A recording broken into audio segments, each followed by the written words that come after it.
Security council کے سامنے آئے گی.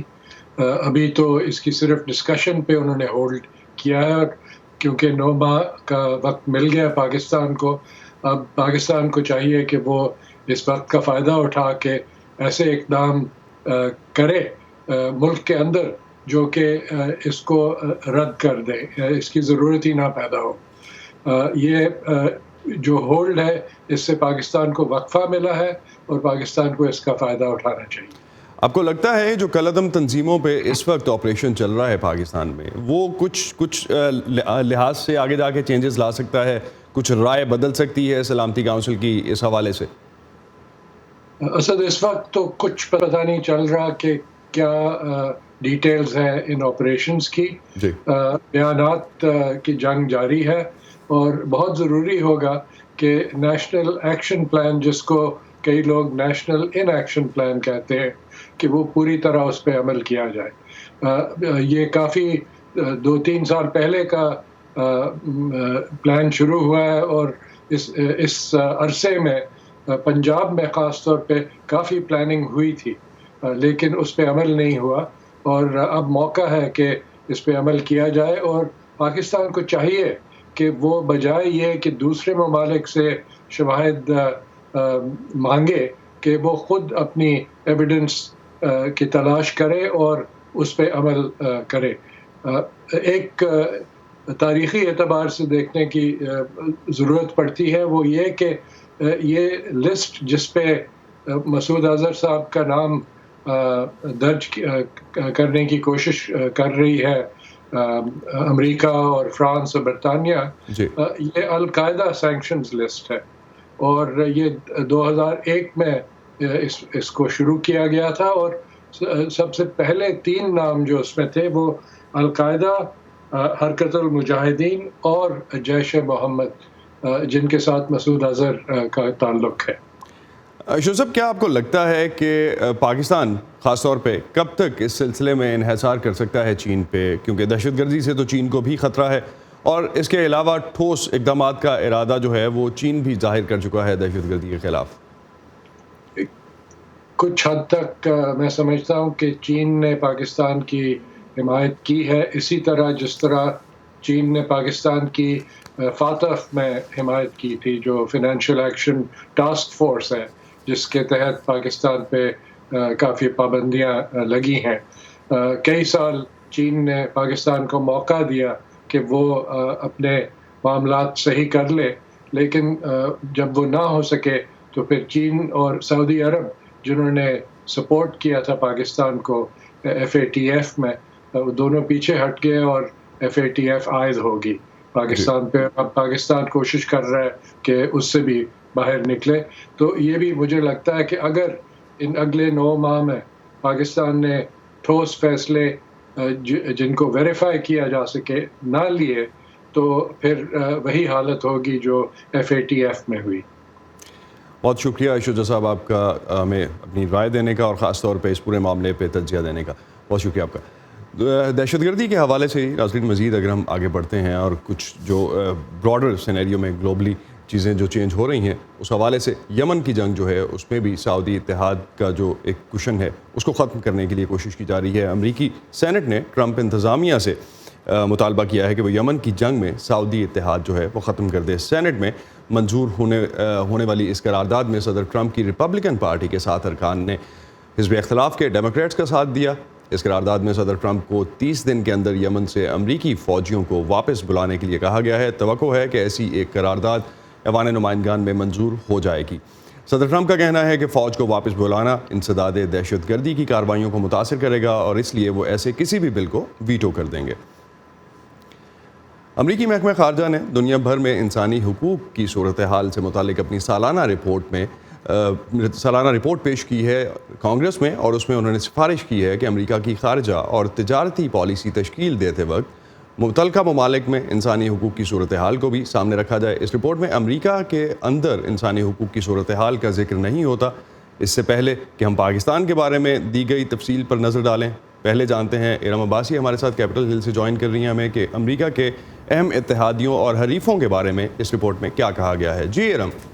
جی اسد، اس سالانہ رپورٹ کے جاری ہونے کے موقع پر امریکی محکمہ خارجہ اور امریکی وزیر خارجہ نے مائک پومپیو نے یہ کہا ہے کہ وہ اپنے دوستوں کے ہاتھوں ہونے والے انسانی حقوق کی خلاف ورزیوں کو بھی اتنے ہی بھرپور طریقے سے بیان کرتے ہیں جس طرح اپنے حریف ملکوں کے۔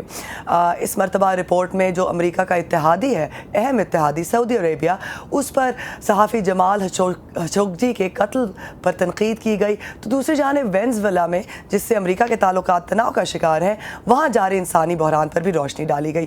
مزید جانتے ہیں اس رپورٹ میں۔ امریکہ نے دنیا میں انسانی حقوق سے متعلق اپنی سالانہ رپورٹ میں کہا ہے کہ ان ممالک میں مسلسل انسانی حقوق کی خلاف ورزیاں جاری ہیں جن کا ریکارڈ پہلے سے ہی خراب ہے۔ اس سلسلے میں امریکی وزیر خارجہ مائک پومپیو نے چین کی جانب سے اس کی اقلیتی مسلم برادری کے ساتھ ہونے والے برے سلوک کا مسئلہ اٹھایا۔ آج 10 لاکھ سے زیادہ ویغر، کازک اور دوسری نسل کے مسلمانوں کی مذہبی اور نسلی شناخت مٹانے کے لیے انہیں کیمپوں میں قید کیا جا رہا ہے۔ وینزویلا میں ماورائے عدالت ہلاکتیں، آزادی اظہار پر پابندی اور سیاست میں حصہ لینے پر پابندی کا ذکر بھی کیا گیا۔ وینزویلا میں انسانی حقوق کی صورتحال بدترین ہے جس کا ذکر اس رپورٹ میں کیا گیا ہے۔ ظاہر اس رپورٹ میں گزشتہ برس کے آخر تک کی صورتحال کا ذکر کیا گیا ہے، لیکن اس رپورٹ کے آنے کے بعد سے وہاں صورتحال مزید خراب ہوئی ہے۔ اس رپورٹ میں ایران میں انسانی حقوق کی سرگرم کارکن نسرین ستودے کی قید کا معاملہ بھی اجاگر کیا گیا۔ انہیں حکومت کے خلاف آواز اٹھانے پر 38 برس قید اور 148 کوڑوں کی سزا سنائی گئی ہے۔ ان کی سزا غیر انسانی ہے۔ ان کا جرم ایرانی خواتین کے حقوق کے لیے آواز اٹھانا ہے، وہ خواتین جو حجاب لازمی پہننے کے قانون کے خلاف پرامن احتجاج کر رہی تھیں۔ ناقدین کا کہنا ہے کہ اس رپورٹ میں خواتین اور لڑکیوں کے ساتھ ہونے والی زیادتی کے اثرات پر زیادہ توجہ نہیں دی گئی۔ بھارت کے حوالے سے بھی اس رپورٹ میں کچھ کہا گیا ہے؟ جی اسد، انڈیا کے بارے میں اس رپورٹ میں یہ کہا گیا ہے کہ وہاں پہ جاری جبری گمشدگیاں جو ہے یہ مسئلہ اٹھایا گیا، ساتھ ہی ساتھ پولیس کی حراست میں ہونے والا ٹارچر اور ریپ پر بات کی گئی، اور ایک اور اہم مسئلہ سوشل میڈیا پر لگنے والی قدغن جو ہے اس پر بات کی گئی ہے رپورٹ میں۔ بہت شکریہ ارم آپ کا۔ ارم عباسی ہمیں اپڈیٹ کر رہی تھی، جو کہ اس وقت امریکی محکمہ خارجہ کی جانب سے رپورٹ پیش کی گئی ہے کانگریس میں۔ اور اب بات کرتے ہیں امریکی محکمہ خارجہ کی اس رپورٹ میں جس پاکستان کے بارے میں کیا کہا گیا ہے۔ رپورٹ کے مطابق پاکستان میں پچھلے سال فوج، پولیس اور قانون نافذ کرنے والے اداروں نے دہشت گردوں کے خلاف اہم کارروائیاں جاری رکھیں، لیکن حساس اداروں پر سویلین حکومت کا کوئی مؤثر کنٹرول نہیں ہے، اور حکومت کے اندر بھی احتساب کا پہلو کمزور نظر آیا۔ اور جن موضوعات پر کوئی صحافی آزادانہ نہ بول سکتا ہے، نہ لکھ سکتا ہے، اس میں فوج، عدلیہ، مذہب اور سیاست شامل ہیں۔ پاکستان کے بارے میں رپورٹ کے کچھ اہم نکات ہم جانتے ہیں نیلوفر مغل سے۔ جی نیلوفر۔ جی اسد، امریکی محکمہ خارجہ کی جو سالانہ رپورٹ آئی ہے اس میں پاکستان کی انسانی حقوق کی جن خلاف ورزیوں کی نشاندہی کی گئی ہے، ان میں ماورائے عدالت اور ہدف بنا کر قتل کرنے، جبری گمشدگیوں اور لوگوں کی نجی زندگیوں میں غیر قانونی مداخلت، سینسرشپ اور مظاہروں میں سرکاری رکاوٹیں شامل ہیں۔ رپورٹ کے مطابق دہشت گردی کے اعتبار سے سال 2018 پہلے سے بہتر رہا۔ اس سال دہشت گرد حملوں میں 686 اموات ہوئیں، جو 2017 کے مقابلے میں خاصی کم ہے۔ 2017 میں یہ تعداد 1260 تھی، اور رپورٹ میں کہا گیا ہے کہ 2017 کے مقابلے میں پچھلے سال ملک کے تقریباً تمام علاقوں میں اغوا اور جبری گمشدگیوں کے زیادہ واقعات پیش آئے۔ پاکستان میں جبری گمشدگیوں کے سلسلے میں قائم کمیشن کا ڈیٹا استعمال کیا گیا ہے، جس کے مطابق 2018 میں 899 نئے کیسز سامنے آئے، جبکہ 2017 میں یہ تعداد 868 تھی۔ اور پاکستان میں خواتین کے ساتھ جنسی زیادتی، غیرت کے نام پر قتل، جبری شادیوں اور تبدیلی مذہب روکنے کے لیے قوانین موجود ہیں، مگر رپورٹ کے مطابق حکومت ان پر عمل درآمد کرنے میں ناکام رہی ہے۔ جی اسد۔ تھینک یو نیلوفر۔ کچھ اور گلوبل ایشوز، خاص طور پہ ہم نے ایویشن انڈسٹری میں دیکھا کہ طیارہ ساز کمپنی بوئنگ کے جو طیارے تھے 737 میکس 8 اور میکس 9 جو ہیں، ان کو جو حادثہ پیش آیا پچھلے ایک سے 1.5 سال میں، جو ان کے انسیپشن کے بعد سے ہیں، اس حوالے سے کافی حد تک کنسرنز جاری ہیں۔ بوئنگ نے عارضی طور پر اپنے جدید ترین بوئنگ 737 میکس 8 طیاروں کی پروازیں روک دی ہیں۔ اس سے پہلے امریکی صدر ڈونلڈ ٹرمپ نے امریکی ایئر لائنز کے زیر استعمال تمام بوئنگ 737 میکس 8 طیاروں کو گراؤنڈ کرنے کا حکم جاری کیا تھا۔